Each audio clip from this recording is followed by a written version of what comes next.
Hello, welcome to Those Four, a cinema bond show where we suggest you four quality films so you can have access to good movies in this day and age with way too many options. And today we're gonna suggest you four revolutionary films.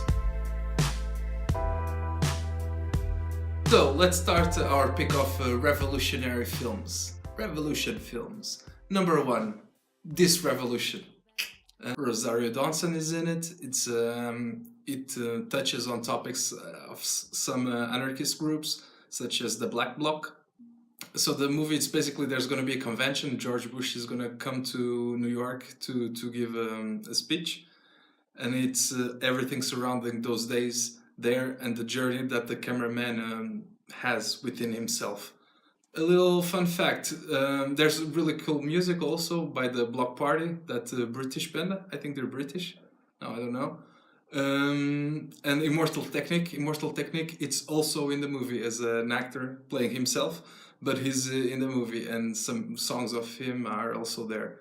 So This Revolution, Rosario Dawson, Immortal Technique, the name itself, This Revolution, it's enough for a narrative film. Go see it.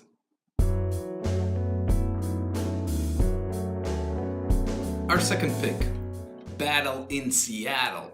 Stuart Townsend, which is more known as an actor. This was his first movie as a director. He managed to get some money from Canada to make this very nice film. It has a pretty good cast. Let me give you some names here. I have Andre Benjamin, known as Andre 3000 from Outkast, he's not only a rapper trying to be an actor, I think he's also an actor.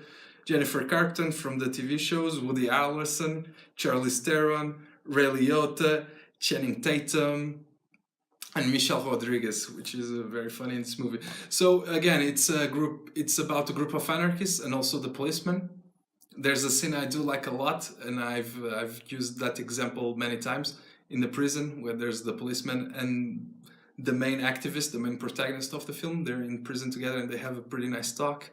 And again, it's about those two events, and again, a revolutionary film about people taking action against what they think it's unjust or not fair. Battle in Seattle, for sure, go see this one. The Educators. The Educators. That's our third pick. About a group of friends who start breaking into rich people's house, let's call it, about their story, but also about their activism. So they break into very rich people's house, but they never steal anything. That's their mission. They just rearrange the furniture in some weird way. And in the movie they say that's how they really get scared, that they're watching them and so on. Very cool movie, very well done, very relevant for our world. Really cool German film, The Educators. Go check it out. Also independent, also played in the Cannes Film Festival.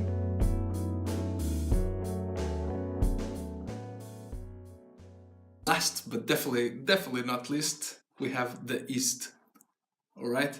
Okay, first of all, this is the people who brought you the Netflix show called The OA, which now is pretty popular.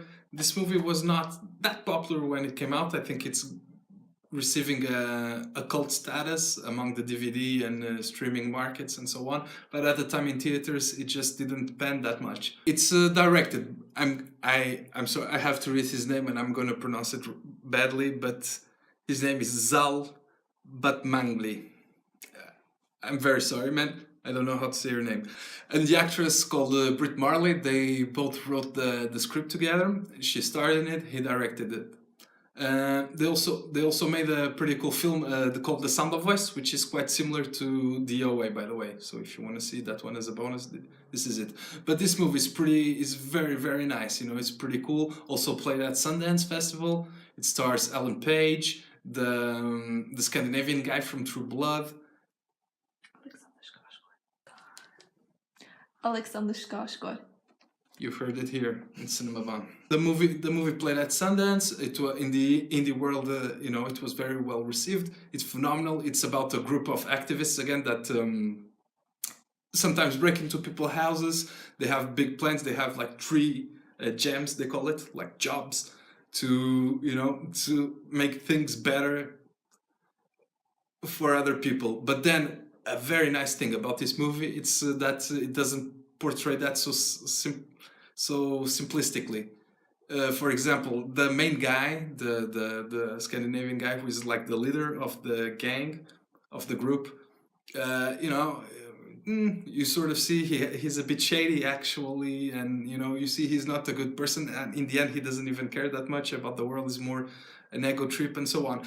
And I believe when making things like well, when making any story, you should be aware of the complexities of the human psyche and sociology and whatnot, but especially when making teams like this, because it's usually very one side or the other, and that's it. This one portrays the gray zone very, very well. All the characters are fully formed, and so on. The movie centers around the girl, which is an ex FBI agent, and she becomes an undercover agent for a in the private sector for an anti-corporation spy protection agency, and that's how she goes and meets this activist group.